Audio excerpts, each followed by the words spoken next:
मेरा नन्हा सा कान्हा कितनी देर भाग पाएगा?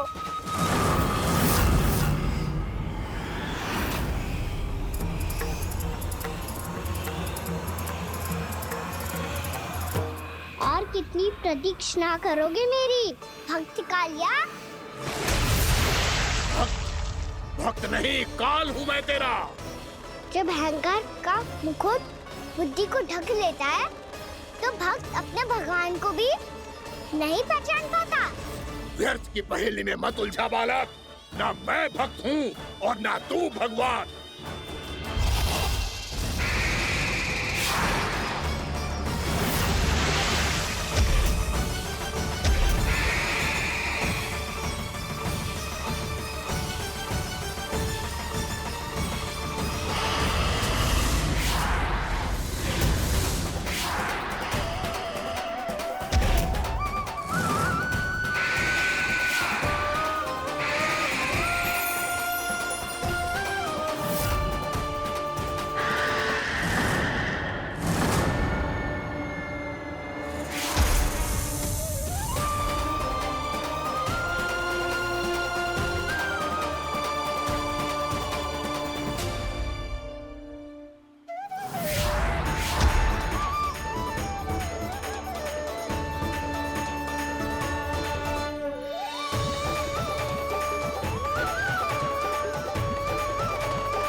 देखो, आप सब जिसके लिए इतने व्याकुल हो रहे थे, उसे छूकर कालिया नाग का हलाहल जैसा विष भी चरणामृत बन गया है और यमुना जी के जल में फैल चुके विष के प्रभाव को भी नष्ट कर रहा है।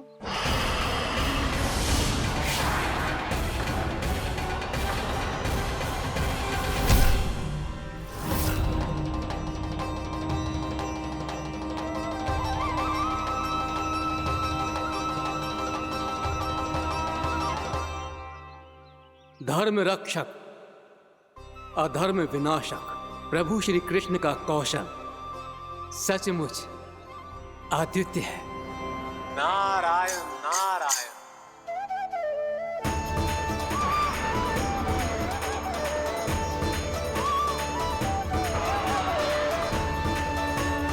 मेरा भार तुम्हारे भीतर के अहंकार का प्रतीक है कालिया। अब तुम्हारा अहंकार, तुम्हारा अभिमान मेरे पाँव के नीचे है और तुम्हारी पूंछ अर्थात तुम्हारे प्राण मेरे हाथ में। अब तुम क्या करोगे भक्त?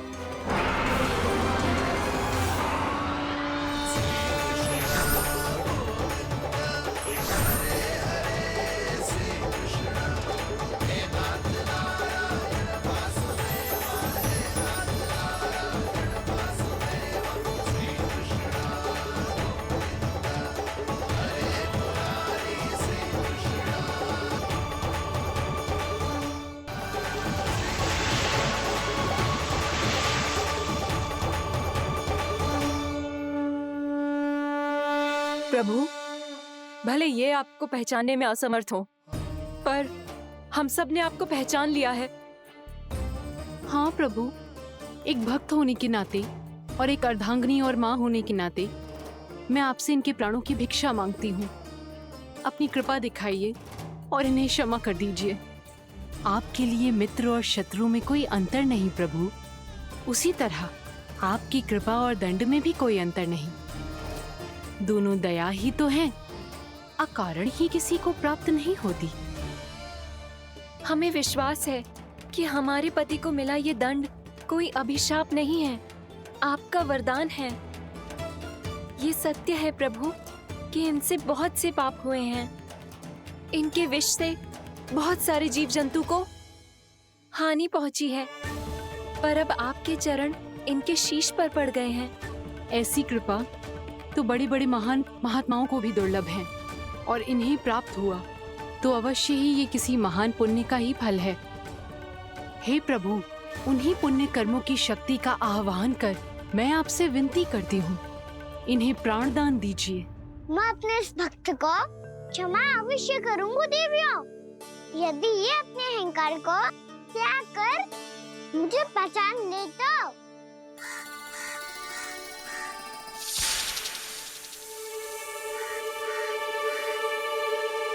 मैं तुम्हें श्राप देता हूँ, जितनी विषैली तुम्हारी जिह्वा है उतने ही विषैले सर्प बन जाओ तुम।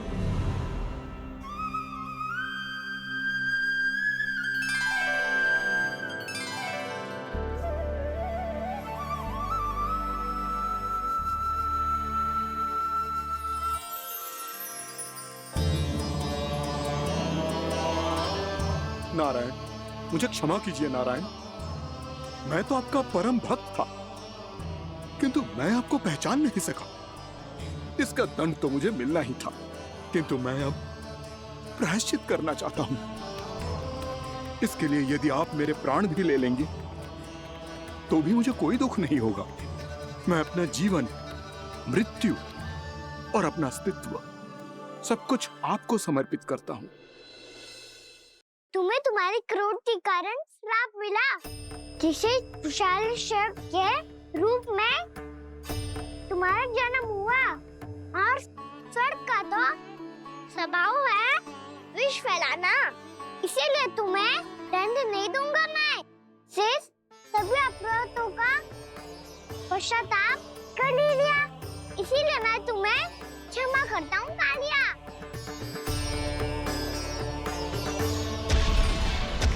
पर तुम्हें यहाँ से दूर समुद्र के बीच जाकर रहना होगा, जहाँ किसी निर्दोष का जीवन तुम्हारे विष से प्रभावित न हो। मैं चाहकर भी आपकी इस आज्ञा का पालन नहीं कर सकता। मैं असमर्थ हूँ प्रभु, क्योंकि यदि मैं इस क्षेत्र को छोड़कर गया तो मेरी मृत्यु निश्चित है। आपसे क्या छुपा है प्रभु? आप तो जानते हैं कि सर्प जाति और आपके वाहन गरुड़ के बीच अनंत शत्रुता चल रही है, जिसका प्रारंभ नागों के द्वीप नागालय से हुआ था। उस द्वीप पर छोटे जीवों को निगल जाने के लिए सर्प थे, और गरुड़ को सर्पों का स्वाद बहुत प्रिय था, इसलिए वो बार बार नागद्वीप जाने लगा था। पर इस कारण पूरी सर्प जाति उससे आतंकित हो गई थी। इसलिए जब भी गरुड़ वहां पहुंचता तो सभी सर्प छिपने लगते। जब गरुड़ को इसका आभास हुआ तो उसे बड़ा क्रोध आया, और वो उत्तेजना में भरकर सर्पों का शिकार करने लगा। भूख ना होने पर भी उन्हें मारने लगा। अब सर्पों के प्राण हरना उसके लिए खेल बन गया था। इस भीषण समस्या का समाधान ढूंढने के लिए पूरी सर्प जाति महान सर्प वासुकी के सामने इकट्ठी हुई। हे महान वासुकी, हमारी सहायता कीजिए। नागद्वीप पर गरुड़ ने आतंक मचा दिया है। पहले तो वो हमें अपना भोजन बनाता था, लेकिन अब हम उसके खेल का साधन बन चुके हैं। भूख हो या ना हो, जब तब आकर वो हमारे प्राण हर लेता है। अनुचित हिंसा के इस प्रथा का आरंभ सर्पों ने ही किया है। पहले आप सबने पूरे द्वीप पर अधिकार कर लिया, फिर आहार के साथ साथ आनंद के लिए भी आप सभी ने निर्दोष जीवों की हत्या की। और जब सृष्टि का संतुलन बनाए रखने के लिए गरुड़ आपको अपना आहार बनाने आया, तो आप सब अपने प्राणों की रक्षा के लिए छिपने लगे। तो फिर गरुड़ का उत्तेजित होना तो स्वाभाविक ही था। नागनाथ, जो हमने अन्य जीवों के साथ किया वही अब हमारे साथ हो रहा है, परंतु ये भी तो सृष्टि के संतुलन के विरुद्ध ही है ना? अवश्य है, इसलिए मैं गरुड़ से चर्चा करूंगा। धन्यवाद प्रभु।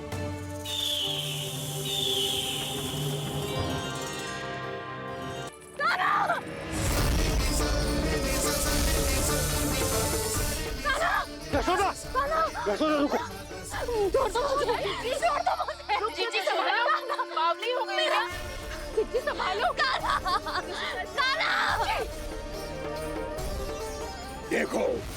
ऐसे तुम्हारे अस्थियों को तोड़कर छोटे छोटे टुकड़ों में बदल दूंगा मैं।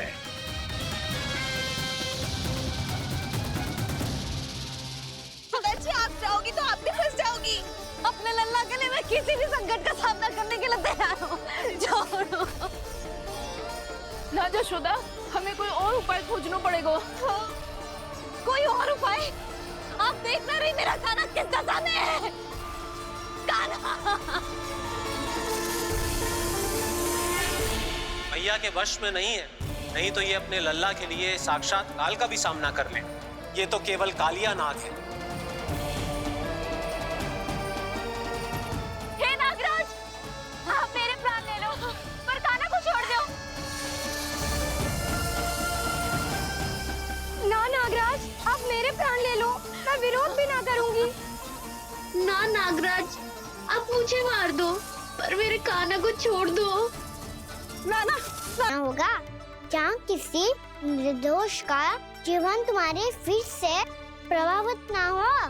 मैं चाहकर भी आपकी इस आज्ञा का पालन नहीं कर सकता। मैं असमर्थ हूँ प्रभु। जाकर रहना होगा जहाँ किसी निर्दोष का जीवन तुम्हारे फिर से प्रभावित ना हो। मैं चाहकर भी आपकी इस आज्ञा का पालन नहीं कर सकता। मैं असमर्थ हूँ प्रभु।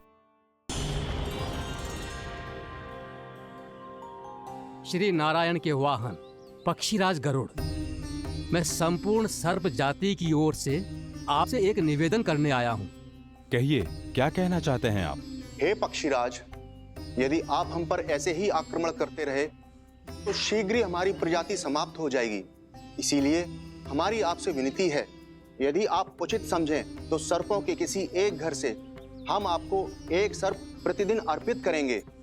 आप उसको आहार बनाइए और अन्य सर्पों को जीवित रहने का अधिकार दीजिए। मुझे स्वीकार है। तब से प्रतिदिन किसी एक घर से एक सर्प गरुड़ के भोजन के लिए भेजा जाने लगा। समय के साथ मेरे घर की भी बारी आई, परंतु मैंने एक बहुत बड़ी भूल कर दी। समय आ गया है स्वामी, आज गरुड़ के आहार के लिए इसे चुना गया है। कौन है यह गरुड़ और क्यों दूं मैं इसे कोई भेंट? स्वामी, सभी सर्प राज्यों और गरुड़ के बीच में यही समझौता हुआ है, हमें इसका सम्मान करना ही होगा। मैंने कोई समझौता नहीं किया, मैंने कोई वचन नहीं दिया और ना ही मैं किसी गरुड़ से भयभीत होता हूँ। यदि इस राज्य में किसी को सर्पों को अपना आहार बनाने का अधिकार है तो वो केवल मुझे है।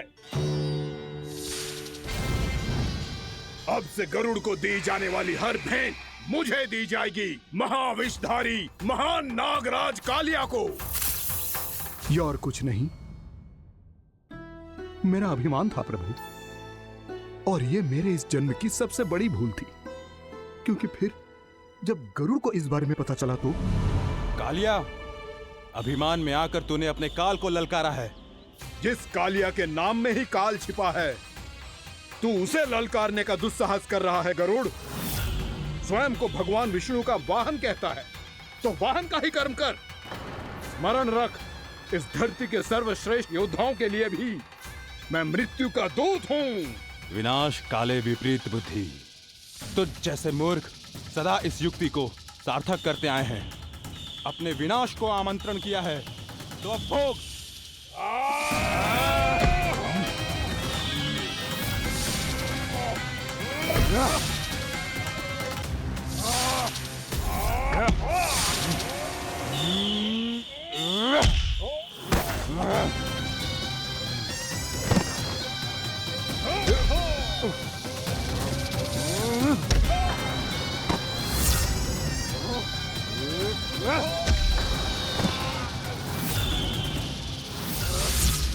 जिसने मेरा भोजन चुराने की धृष्टता की है वो इसी योग्य है। तू मुझे जानता नहीं है गरुड़, मैं महाविषधारी नाग कालिया हूँ। तेरा इतना दुस्साहस कि तूने मुझ पर चरण से प्रहार किया। वाह!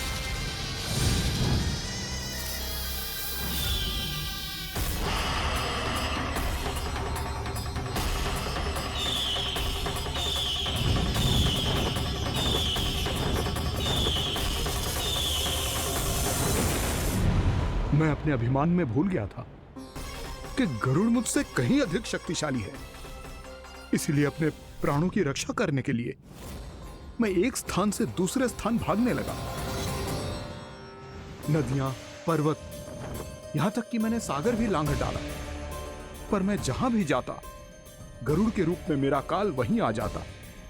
इसीलिए मृत्यु की आशंका से भयभीत होकर मैं अपने बड़े भाई मां कद्रू के प्रथम पुत्र अनंत शेषनाग से राय लेने चला गया। भैया, मैं यहां आपसे आपकी सहायता लेने आया हूं। मेरी एक छोटी सी भूल के कारण यह गरुड़ मेरा पीछा कर रहा है। मुझे हर समय हर स्थान पे ढूंढते रहता है। यदि उसने मुझे ढूंढ लिया तो वो निश्चित ही मेरे प्राण ले लेगा। मुझे कोई ऐसा स्थान बताइए जहां मैं अपनी पत्नी और अपनी संतानों के साथ शांति से रह सकूं। तुम यमुना नदी के किनारे वृंदावन क्षेत्र में जाके वास करो कालिया। गरुड़ वहां प्रवेश नहीं कर सकता, क्योंकि उसे ऋषि सोबरी का श्राप मिला हुआ है।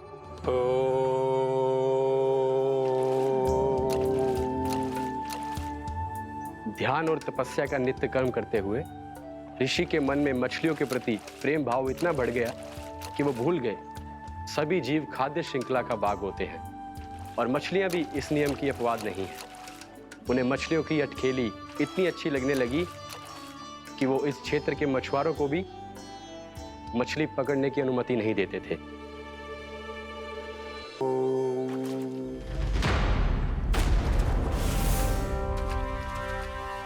उस दिन वो उस पक्षी को नहीं रोक पाए, पर तब से सावधान रहने लगे। यहां तक कि अपने साधना से भी अधिक ध्यान वो पक्षियों पर केंद्रित करने लगे। ठहरो! इसी क्षण अपनी चोंच में पकड़ी इस मछली को छोड़ दो।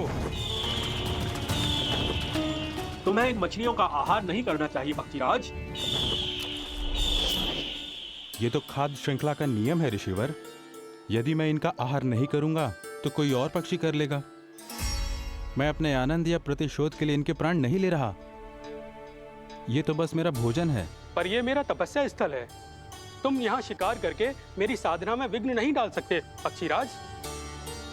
यदि आपकी यही इच्छा है तो मैं आज के बाद यहाँ नहीं आऊंगा।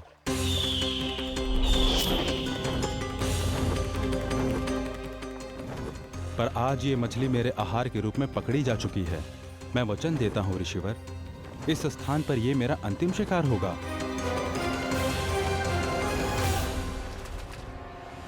आज के बाद यदि तुमने वृंदावन की निकट उड़ान भी भरी तो तुम सैकड़ों टुकड़ों में फटकर मारे जाओगे पक्षीराज। ये मेरा श्राप है।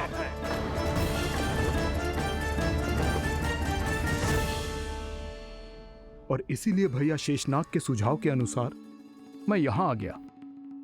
पर अब यदि मैं कहीं और जाऊंगा तो मेरे प्राण नहीं बचेंगे प्रभु।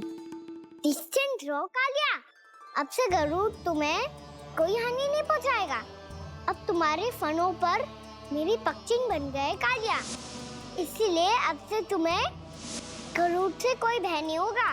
निश्चिंत होकर अपने परिवार के साथ गहरे समुद्र में चले जाओ और सुख से शांति से निवास करो। पर ध्यान रहे निर्दोष जीवों को हानि ना पहुंचे। आपने मुझे जीवन दान दे दिया प्रभु, इस उपकार से मैं कृतज्ञ हूँ प्रभु। आदेश दीजिए, मैं आपकी सेवा कैसे करूं? तुम्हारे जल क्षेत्र से 1 कोटि कमल पुष्पों को लेने की अनुमति दे दो कालिया। यही मेरी सेवा होगी। प्रभु, ये तो मेरा सौभाग्य होगा।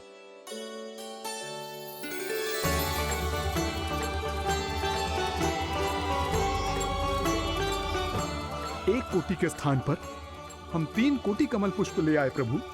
मैं तुम्हारी सेवा भाव से प्रसन्न हुआ कालिया। रमनाक द्वीप पर चले जाओ ताकि तुम्हारे कारण फिर कभी किसी निर्दोष जीव को हानि ना पहुंचे और न ही तुम्हारा विष मेरे प्रिय यमुना नदी के जल को दूषित कर पाए। मैं तुम्हें आशीर्वाद देता हूँ। आज यहाँ मेरे द्वारा तुम्हें दिए गए इस आदेश का स्मरण जो भी भक्त करेगा और प्रातः काल और संध्या काल में इसका उच्चारण करेगा, उसे फिर कभी इस संकट से कोई भय नहीं होगा। ये स्थान अब से कालिया कुंड के नाम से जाना जाएगा। यहाँ पर स्नान करने वाला और देवताओं को इस क्षेत्र से जल का अर्घ्य देकर प्रसन्न करने वाला भक्त यदि मेरा स्मरण करके पास रखेगा तो वो अपने सभी पापों से शीघ्र मुक्त हो जाएगा।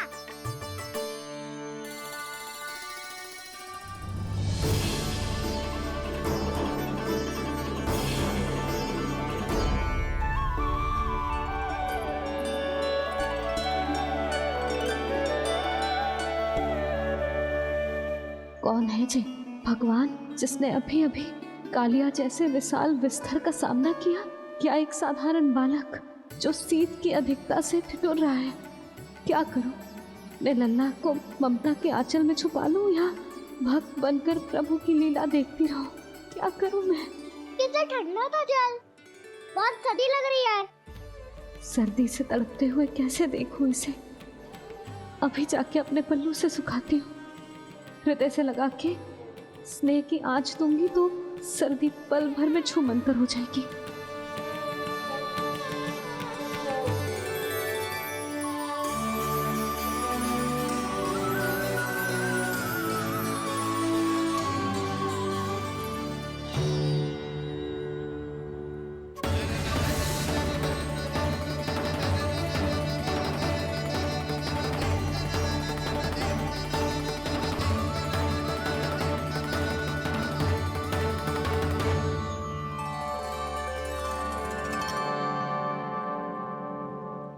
मेरी आवश्यकता ना है इसे। ये तो सच्ची में भगवान ही है जिसकी ठंड दूर करने के लिए स्वयं द्वादश आदित्य प्रकट हो गए हैं।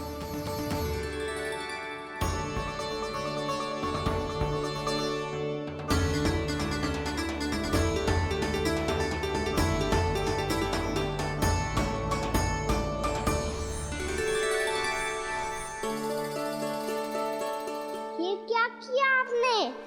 मैया मुझे अपने हृदय से लगाने वाली थी कि आप सब प्रकट हो गए। क्षमा कीजिए प्रभु, पर आपको भीगा हुआ देखकर, ठंड से ठिठुरता हुआ देखकर हमसे रहा नहीं गया। हम अपने वश में नहीं थे प्रभु। भक्ति से भावुक होकर हम प्रकट होने पर विवश हो गए थे। हमारी किरणें जैसे स्वयं ही फूट पड़ी और दौड़ पड़ी आपको सुखाने के लिए। मैं आपका प्रेम, आपकी भक्ति समझता हूं आदित्यगण, और इसीलिए इस समय मैं जहां खड़ा हूं, इस स्थान को द्वादश आदित्य टीला के नाम से जाना जाएगा। द्वादश आदित्य टीला के नाम से जाना जाएगा। हम धन्य हो गए प्रभु।